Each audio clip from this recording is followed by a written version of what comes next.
আমরা জানি গণতন্ত্র হারাম, কিন্তু সংস্কার উদ্দেশ্যে বা অন্য কোনো খারাপ দল যেন ক্ষমতা না আসে সেই জন্য গণতন্ত্র করে। আমাকে ইসলাম দলে যোগ দিলে গুনাহ হবে? হ্যাঁ, ওই ময়লার উপর পিঠে ময়লা। কোনোভাবেই কোনো গণতান্ত্রিক দলে যোগ দেওয়া যাবে না। কথা বুঝতে পারছি? দল থেকে দূরে থাকতে হবে। রাসূলুল্লাহ সাল্লাল্লাহু আলাইহি ওয়াসাল্লামের সাহাবী হুযায়ফা ইবনে ইয়ামান রাদিয়াল্লাহু আনহু জিজ্ঞাসা বলেন যে আমি রসুলকে জিজ্ঞাসা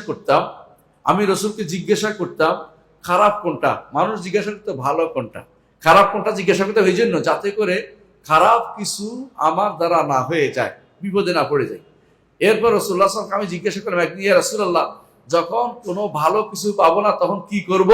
তখন তিনি বলছেন ফাতাজিল তিলকাল ফিরাক কুল্লাহা, কোন দলে অংশগ্রহণ করবা না, সমস্ত ফেরকা থেকে নিজেকে, দল থেকে নিজেকে মুক্ত ঘোষণা করবে। এই জন্য ভাই, গণতান্ত্রিক দল, অমুক দল, সমুক দল, কোন দলে নিজেকে যুক্ত করবেন না।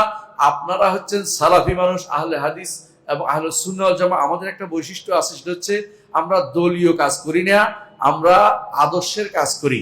আদর্শের সাথে মিললে সব আমার ভাই, সে পৃথিবীর যেখানে থাকুক না কেন, আদর্শে মিলে নাই সে আমার শত্রু, যদিও আমার আপন ভাই হোক না কেন।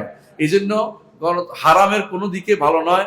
হারাম, দুইটা হারামের মধ্যে সমন্বয়, কোনটা ভালো মন্দ এটা নিবেন না, হারাম হারামই থাকবে। দুইটা ভালো জিনিসের মধ্যে যেটা বেশি উত্তম ওইটা নিবেন, যেটা কম উত্তম এটা পরিত্যাগ করবেন, বুঝছেন? কিন্তু যেটা হারাম, দুইটা জিনিসের মধ্যে আপনি নিতে বাধ্য নন, এটা নিবেন না। আপনি এখন বাধ্য নন, ভোট না দিলে কিছু হয় না। আমি এত বছর ভোট দিই নাই, কিছু হয় নাই, আমার এক ভোটের কারণে কেউ ক্ষমতায় আসবেও আর যাবেও না।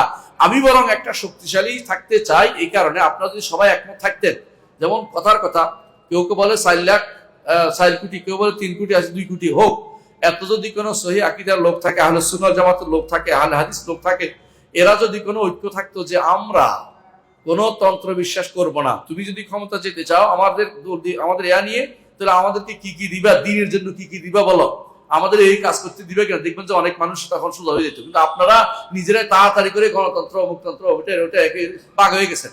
বাঘ হয়ে গেলে আপনি আর আহলে হাদিস থাকতে পারলেন না। কথা বুঝাতে পারছি? আহলে সুন্নাহ থাকতে পারলেন না। কথাগুলো খেয়াল রাখবেন ভালো করে। আমরা নিজেরাই নষ্ট করতেছি বাঘ হইয়া।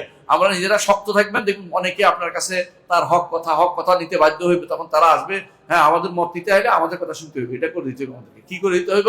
যে আমাদের মসজিদ মাদ্রাসাগুলোর নিরাপত্তা দিতে হইবে, কেউ যেন আমাদেরকে আক্রমণ না করে সেই ব্যবস্থাপনা রাখতে হইবে। আমাদের জন্য আইন করে দিতে হবে, জোর করে আসা ওষুধ করে নেবেন। এটা না করে আপনি চলে গেছেন, আপনার ছেলে চলে গেছে, তা আমি তো একা হয়ে গেছি, এখন কেউ কথা বলে শুনবে না, এটা করা যাবে না।